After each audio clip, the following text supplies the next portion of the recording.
Bon, qu'est-ce que je vais pouvoir manger aujourd'hui? Bon, déjà ranger mes courses. Fini. Il faut que j'aille chez des vêtements à sécher.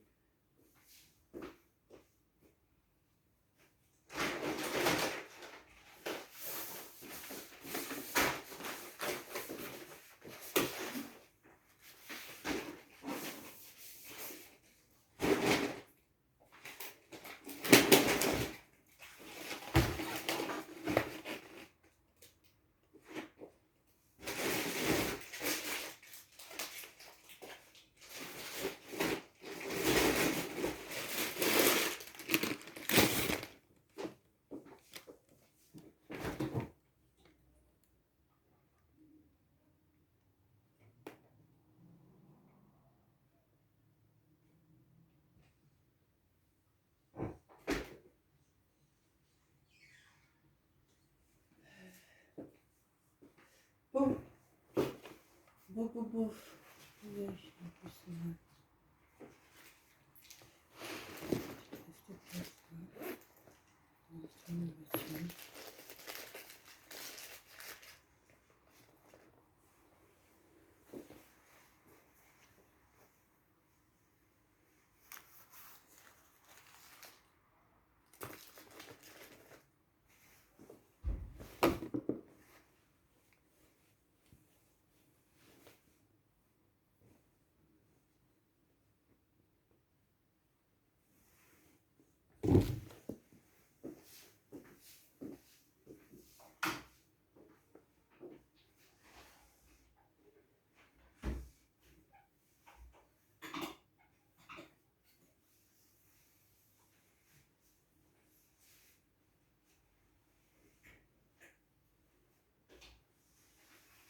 Hésitante sur ce que je vais faire là à manger.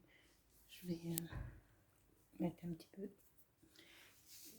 musique en cherchant plein d'informations à mener. Je vais filmer tout le monde.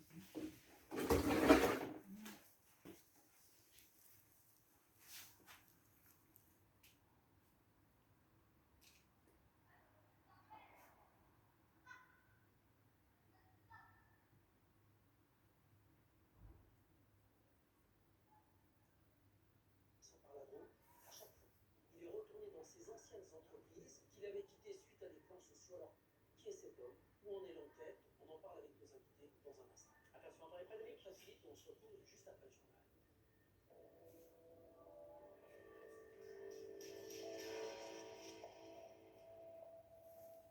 Bonjour à tous, à la une de l'actualité de ce dimanche. Le gouvernement justifie sa décision de ne pas reconfiner. Pour l'instant, en tout cas, le porte-parole du gouvernement, Gabriel Attal, était l'invité de BFM Politique à l'instant. Cette semaine, il avait notamment évoqué un possible confinement très serré. Il est revenu dessus, on l'écoute.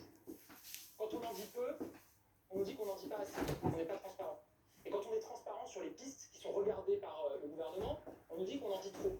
On essaye d'être transparent, de dire aux Français dans les vidéos quelle est la situation. On donne toutes les données, tout est dans les bonnes data, tout est disponible. Et on leur dit quelles sont les pistes qu'on regarde pour les protéger. Ça me semble être une nécessité absolue et on continuera à le faire. J'ai été très clair encore une fois sur le fait qu'il y avait plusieurs scénarios. C'est celui-ci qui a été retenu et je pense que on devait aux Français de le retenir dès lors que c'était possible. Il y a parfois, c'est vrai, un peu un côté concours légitime de savants qui sortent des propositions. Voilà. Nous, on essaye d'être clairs et de ne pas infantiliser, justement. Pas de confinement, mais des mesures renforcées et notamment davantage de contrôle par les policiers et gendarmes. Il faut vérifier sur le port du masque, mais aussi le respect des jauges dans les magasins de plus de 400 mètres carrés, désormais un client pour 10 mètres carrés. Précision d'Antoine Delcourt, quartier Haussmann Opéra à Paris. Une patrouille d'une dizaine de policiers ce matin ici dans le quartier des Grands Boulevards à Paris. Leur objectif, vérifier que toutes les consignes sanitaires soient bien respectées. Cela veut dire déjà le port du masque obligatoire par tous les piétons. Nous avons assisté à quelques verbalisations. Ensuite, ce port du masque il doit être aussi respecté dans les magasins avec l'affichage des consignes sanitaires et surtout le respect de la jauge maximum de personnes autorisées. Cette jauge, elle va être modifiée à partir de demain pour certains magasins, ceux dont la superficie dépasse les 400 mètres carrés. Dorénavant, il faudra au minimum 10 mètres carrés par personne au lieu de 8. Ce genre de contrôle va donc se multiplier dans les prochaines semaines pour faire respecter les nouvelles consignes. Les frontières entre la France et les pays extérieurs à l'Union européenne vont fermer. Pour parvenir à se déplacer, il faudra désormais avoir des motifs impérieux. Avec ces nouvelles mesures, des voyageurs ont été pris un peu de court. Pour d'autres, pas de conséquences. Écoutez ces voyageurs ce matin à l'aéroport de Passy. Le retour se passe pour nous sans problème, étant donné que c'est un retour à domicile. Donc nous n'avons pas eu de problème d'impératif. Je pense qu'on aurait dû avertir avant que les conditions allaient changer. Heureusement que les gens qui sont avertis que ça allait changer, parce qu'il faut faire les papiers d'urgence. Mais comme ça, bon, on est parti de Marseille ce matin. Ce matin à Marseille, c'était un peu difficile, mais ici, apparemment, il n'y a pas de problème. Et puis 18 personnes ont été placées en garde à vue après les incidents survenus hier après-midi au centre d'entraînement de l'Olympique de Marseille. Ce dimanche, Franck McCourt a publié un communiqué. Le propriétaire du club dénonce des actes de violence scandaleux. Voici ce qu'il dit notamment. Ces forces obscures souhaitent réduire à néant le travail accompli. Elles ne font que nous renforcer dans la conduite de notre plan, le suivi de nos objectifs. Il est toujours plus aisé de détruire que de construire. Nous sommes des bâtisseurs avec toute l'équipe et son président. L'OM poursuivra sa route. Voilà pour l'essentiel de l'actualité. Tout de suite, on retrouve Philippe pour Affaires suivantes avec Dominique Rizet. Merci Benjamin. On vous retrouve à partir de 14h pour le non-stop. Vous restez avec nous. On se retrouve dans un instant au sommaire ce dimanche d'Affaires suivantes. La fin d'un long silence durant 6 ans après la mort du petit Grégory. Oui. 36 ans après la mort du petit Grégory, les époux Jacob qui vont vous parler et qui ne se sont jamais adressés à la presse, qui ne se sont jamais exprimés. Ils avaient beaucoup de choses à dire pour les enfants. Leur vérité, c'est dans un instant. Monsieur.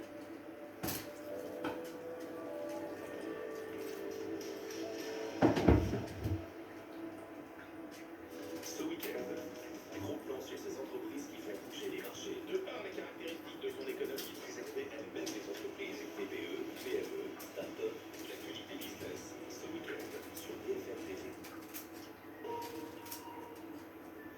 Notre programme avec Capelli Partners. Nous accompagnons les promoteurs immobiliers dans la copromotion de leurs projets.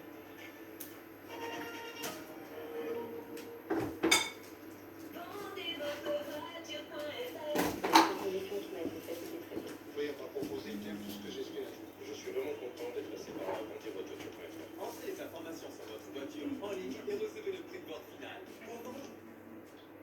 La différence qui est probable augmente en prévalence. Là, eh bien, c'est la mi-mars qui posera problème. Et donc, dans tous les cas, il va falloir prendre des décisions pour limiter la circulation virale. C'est-à-dire peut-être reconfiner, une possibilité que le gouvernement n'a pas exclue dès l'annonce des nouvelles mesures vendredi. Comme d'autres pays, la France veut empêcher la propagation des variants très contagieux. Ainsi, les frontières sont fermées dès aujourd'hui pour les voyageurs hors Union européenne, tandis qu'un test PCR négatif est exigé en provenance des 27. On est allé voir aux frontières comment étaient mises en place ces restrictions. On voit ça avec Anne Carpognard et nos équipes à Strasbourg et à Menton. En Alsace ce matin, contrôle renforcé à la frontière entre la France et l'Allemagne. Pour rentrer sur le territoire, obligation d'avoir un test PCR de moins de 72 heures. Vous allez où, monsieur? Je vais voir ma petite amie. Vous avez un test PCR Covid? Non. Ça ne va pas être possible. C'est impossible. Vous ne pouvez pas passer, monsieur. Ok? Donc, vous tournez là et vous faites demi-tour. Restrictions pour entrer en France, mais aussi pour en sortir. À l'aéroport de Roissy, cette famille en partance pour la Guadeloupe a pris ses précautions. On a fait les tests sauf la petite parce qu'elle est mineure de 11 ans. Du coup, on est tous négatifs, on a nos tests, nos autorisations. Car pour ceux qui partent vers l'outre-mer ou dans des pays extérieurs à l'Union européenne, il faudra désormais un motif impérieux précisé dans cette attestation obligatoire pour voyager. Le motif peut être sanitaire, familial ou professionnel. Il doit être dûment justifié et peut faire l'objet de contrôles, des restrictions sur les déplacements qui semblent bien compris. Ça complique le voyage, mais c'est nécessaire, quand même. Il faut faire en sorte que l'épidémie reste contrôlée.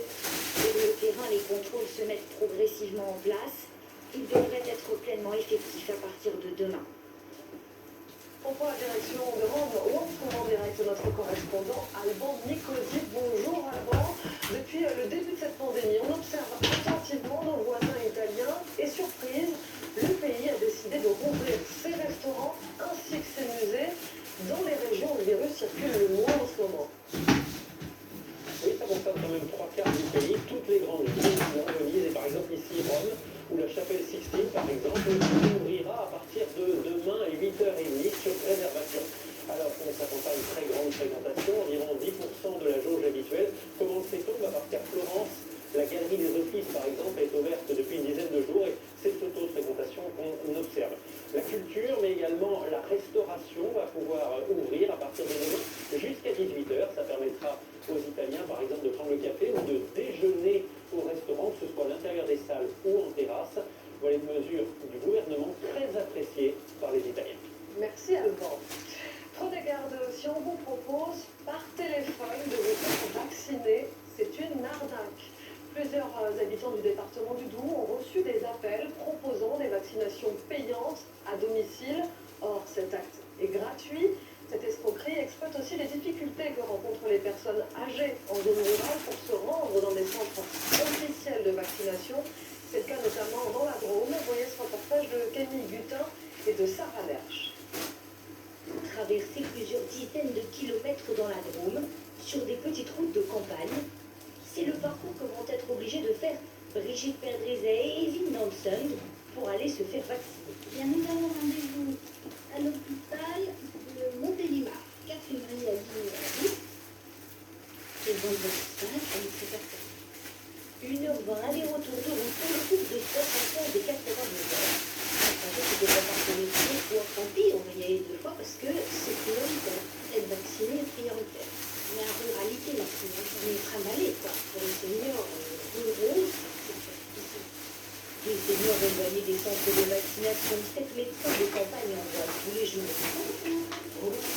Certains, pour Noël, faute de transport, finissent par jeter des poches. Si vous n'êtes pas dans le triangle doré des champs de la vaccination, c'est problématique. Il y a vraiment des obstacles qui font que les gens, au bout d'un moment, leur résilience est à bout et ils ne font plus de demande de rendez-vous. Et pour ceux qui ont réussi à obtenir une place, la vaccination n'est pas toujours garantie. À Saint-Vallier dans la Drôme, 24 rendez-vous pour une première injection ont dû être reportés cette semaine, faute de doses suffisantes. Des vaccins moins nombreux pour les centres ruraux, c'est la crainte du maire dans les prochains mois. Nous, ce qu'on demande, c'est que les habitants des zones rurales et des zones périurbaines aient la même chance de se faire vacciner que les habitants des grandes métropoles, parce que la demande est tout aussi forte qu'on ne veut pas qu'il y ait 2 catégories de vaccinés dans ce pays. D'autres centres de vaccination dans la Drôme, certains en zone urbaine, ont également été touchés par la baisse des approvisionnements en vaccins. La tempête Justine continue de faire des siennes. 20 départements sont en vigilance orange crue aujourd'hui. Temps pluvieux et agité au programme. La nuit dernière, des vagues de 7 à plus de 12 mètres ont été enregistrées à Anglette. Vous voyez à présent ces images ce matin juste à côté à Biarritz, où l'écume a même envahi la promenade du bord de mer et les débordements sont aussi attendus dans les Landes, sur la Mi-12, les Landes, où le trafic des trains TGV et TER est interrompu depuis le début de la matinée en raison de ces intempéries. En bref, à l'étranger, une nouvelle journée de manifestation à l'appel de l'opposant emprisonné Alexei Navalny. Les partisans ont manifesté aujourd'hui dans plusieurs villes de Russie, et ce, malgré la pression croissante des autorités russes qui ont multiplié les mises en garde et les procédures judiciaires. Plus de 1000 personnes ont été interpellées par la police dans tout le pays. Un rayon de soleil dans cette actualité souvent pesante. On va se réconforter avec la chandeleur. Ce sera mardi, ça approche. On va pouvoir jouer de la poêle à crêpes. Margot Subragovic. Déjà un petit peu d'histoire. D'où nous vient cette tradition de la chandeleur? Et les origines, elles sont très anciennes. En fait, le mois de février, eh bien, c'est la période des premières semences dans l'agriculture. Alors, dans les rites païens, on mangeait déjà des crêpes parce qu'avec leur forme ronde et dorée, elles évoquaient le soleil nécessaire aux cultures. Et puis plus tard, au 5e siècle, pour une nouvelle célébration, le pape choisit la date du 2 février car ça tombe pile 40 jours après Noël. On dit qu'il accueillait les pèlerins qui arrivaient à Rome avec des crêpes. Alors cette tradition, vous l'avez dit, a traversé les âges. Comment on explique le succès des crêpes?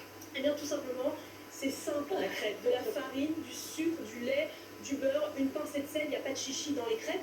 Et regardez cette dame, Joséphine, 81 ans, elle est bretonne. Dans ce documentaire de nos confrères de France 3 Bretagne, elle livre ses secrets de préparation, les deux mains dans la pâte. Tenez-vous bien, la vidéo a fait plus de 11 millions de vues sur Internet. C'est dire si cette recette réveille des souvenirs en chacun d'eux. Et cette recette de grand-mère inspire aussi les grands chefs. Absolument, la crêpe, on la retrouve chez plein de chefs pâtissiers. Par exemple, Christophe Felder, on lui a demandé de nous livrer sa petite touche, écoutez-le. Je rajoute dans la recette un peu plus miel de sapin d'Alsace, qui a un miel très parfumé, mais orange, mandarine, et à la fin un peu de vanille et citron. Du coup, ça fait une sauce un peu plus gourmande. Merci beaucoup Margot, il n'y a plus qu'à. Ouais, on peut commencer à s'échauffer en effet avec les crêpes. On en vient à notre série du dimanche sur des femmes qui ont marqué l'histoire. Notre battante du jour, c'est Nadia Boulanger, la professeure de musique la plus célèbre au monde. Elle considérait que manger était une perte de temps, seul son art en valait la peine. Et parmi ses élèves, de grands noms qui n'ont eu de cesse de lui rendre hommage pour son enseignement.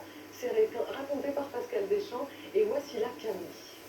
Qu'y a-t-il en commun entre Michel Legrand, Lalo Schifrin, Astor Piazzolla, Leonard Bernstein ou encore Quincy Jones, l'arrangeur des tubes de Michael Jackson? Cette femme a l'aspect austère. Elle fut leur professeur à tous. La française Nadia Boulanger, organiste, chef d'orchestre, compositrice, fut la pédagogue musicale la plus influente de son temps. Nadia Boulanger, 84 ans. Voici la dernière apparition filmée de Nadia Boulanger en 1977. Elle vient donner en anglais un cours au Conservatoire de musique franco-américain où elle enseignait depuis 1921. Au début du siècle, cette femme, qui ressemble à une héroïne de Marcel Proust, est déjà une musicienne réputée. Second prix de Rome en 1908. Elle fut la première femme à diriger les orchestres de Londres, Boston ou New York. Dès lors, elle attire les élèves du monde entier. Chez elle, au 36 rue Balu à Paris, où s'entassent les apprentis compositeurs. Et puis, tout d'un coup,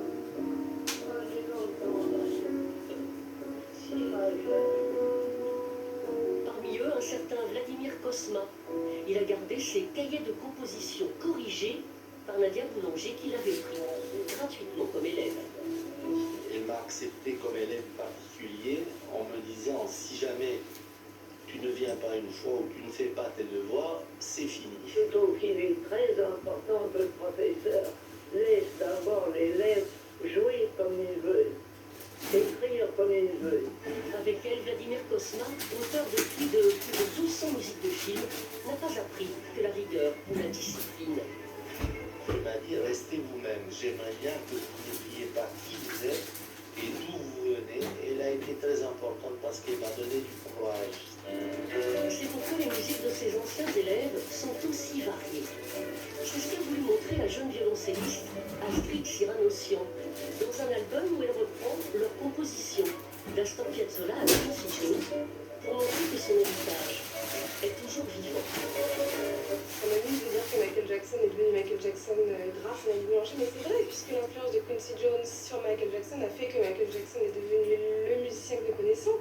Mais sans de Boulanger, Quincy Jones n'aurait jamais réussi finalement à pouvoir transmettre. L'album s'appelle Dire Mademoiselle, chère mademoiselle. C'est ainsi que l'appelait ses élèves dans leur cours. Remerciant avec respect celle qui, restée célibataire, leur avait consacré sa vie entière. Allez, on change les crampons. Après 3 mois d'arrêt des compétitions non professionnelles, les joueurs amateurs peuvent reprendre le chemin des terrains de foot pour disputer la Coupe de France. Au-delà de l'enjeu sportif, c'est surtout le plaisir de retrouver le collectif et les belles sensations du sport, mais avec un protocole sanitaire strict. Voyez ce passage à Podensac, en Gironde, de David Bazier et de Patrick Dostor.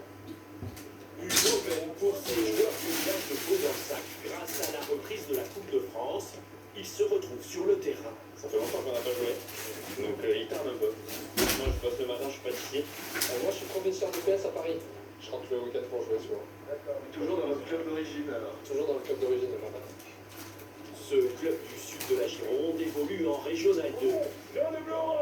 Tous les joueurs sont des enfants du pays, issus de l'école de football du village.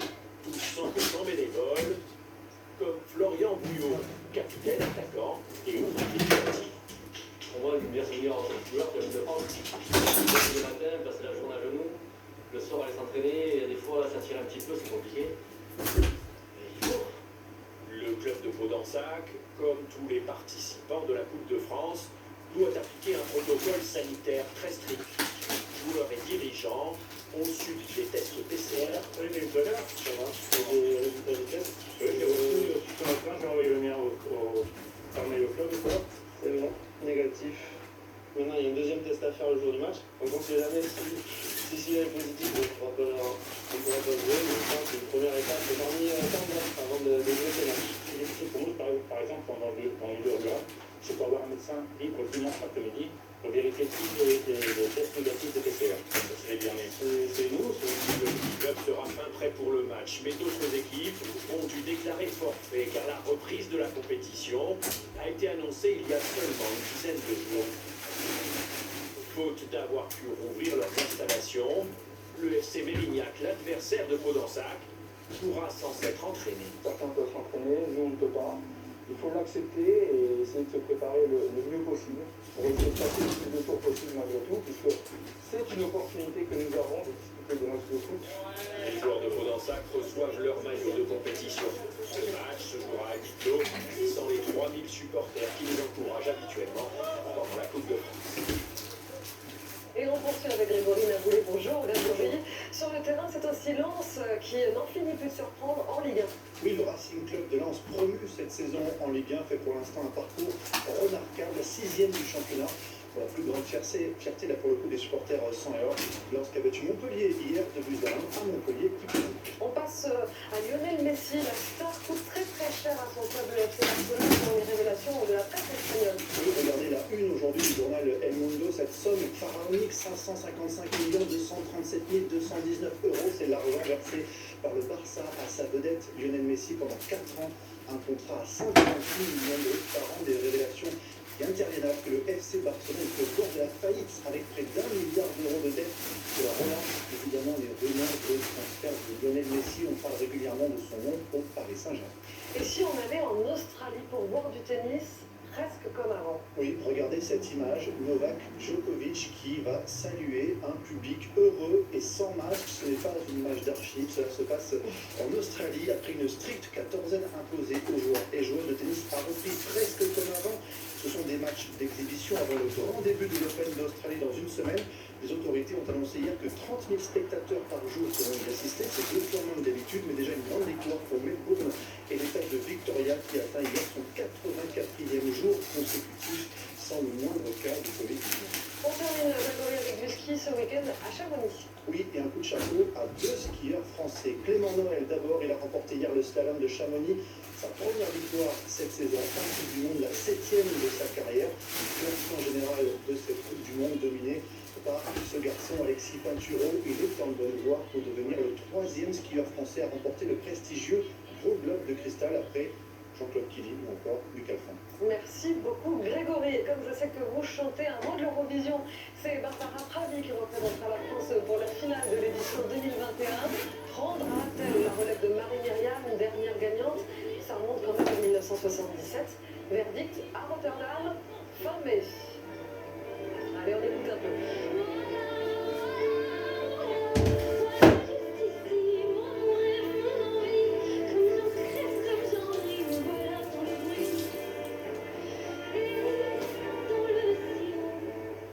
Et voilà, c'est la fin de cette édition à suivre 13h15 à 20h. Laurent Delahousse, passez une belle journée, une très belle semaine et je vous retrouve samedi pour le journal de 13h.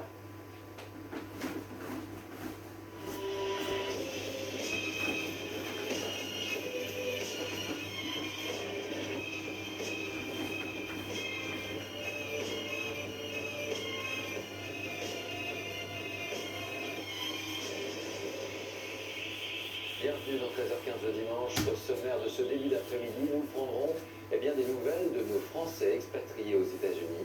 Mais d'abord, nouvel épisode de notre feuilleton avec Léa et Alexandre, nos boulangers de Beauvoir-en-Lyons. Mais quelques nouveaux héros anonymes vont nous rejoindre. Raymond et son camion de boucherie qui passe de village en village en Auvergne. Pierre, jeune patron pêcheur à Boulogne-sur-Mer, mais aussi direction ce soir Bouvieux, dans l'Oise, pour y découvrir la célèbre école de jockey qui nous a ouvert cet épisode signé Marion Panchet, Jérôme Paré, Lydia Ferrer et Cédric Estelle.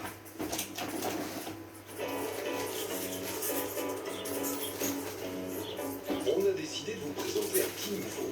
Et vous allez voir, il ne fait pas vraiment son âge. Raymond, enfin, Monsieur Chazot, boucher depuis toujours au pays des Combrailles, en Auvergne.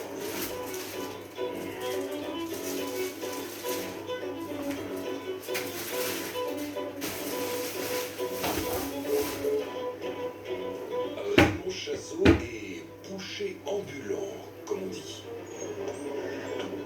Ça va bien. Bonjour. Bonjour Marcel. On est de la classe tous les deux.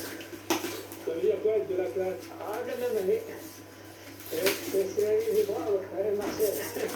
Et quelle année? Raymond? Entre deux. Une tomate et des lentilles avec une saucisse. Ça ira comme ça, Marcel. Monsieur, vous connaissez les clients, c'est ce qui leur convient.